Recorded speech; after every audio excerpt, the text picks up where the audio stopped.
David Weiss, your board game concierge here at 401 Games, and this week's Smorgasboard game is Tiny Towns Fortune, the first expansion to last year's big hit, Tiny Towns, by first-time designer and LL Bean catalog model, Peter McPherson, and it's published by AEG Games.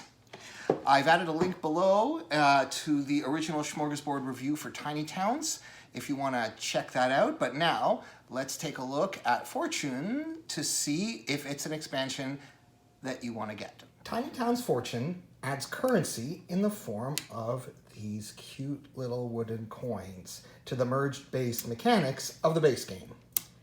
The main use of the coins is to allow you to ignore the Master Builder or the Mayor card if you're playing the Town Hall mode, and choose a different resource to add to your tiny town.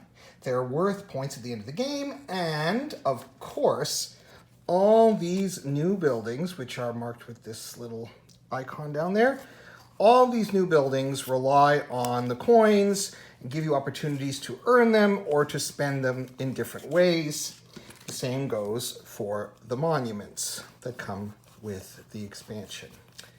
The main way to earn coins is to build 2 buildings on one turn, which does make your life a little more difficult because, of course, merging is the only way to free up space in your 16 square unit town, and waiting until you have 2 buildings worth of cubes ready to merge can get tricky later in the game. The other thing is you can only ever have 4 coins, I guess because you only have this tiny little chest to hold them in. I'm sure that's a balancing mechanism because the main effect of coinage is to make the game a little more forgiving and flexible than it was before.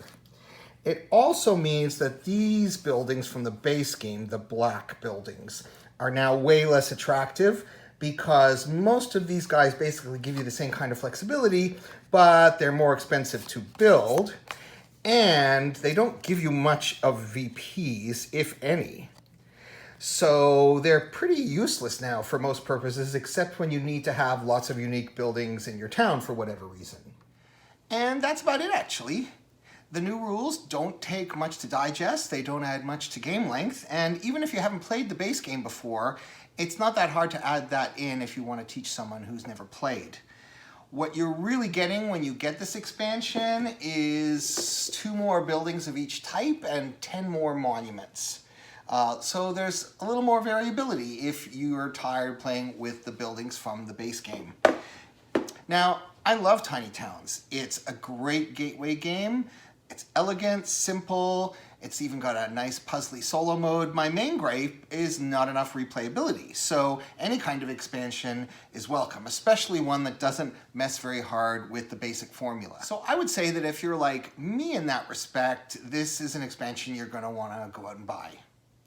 Click on the link below to order your copy of Tiny Towns Fortune.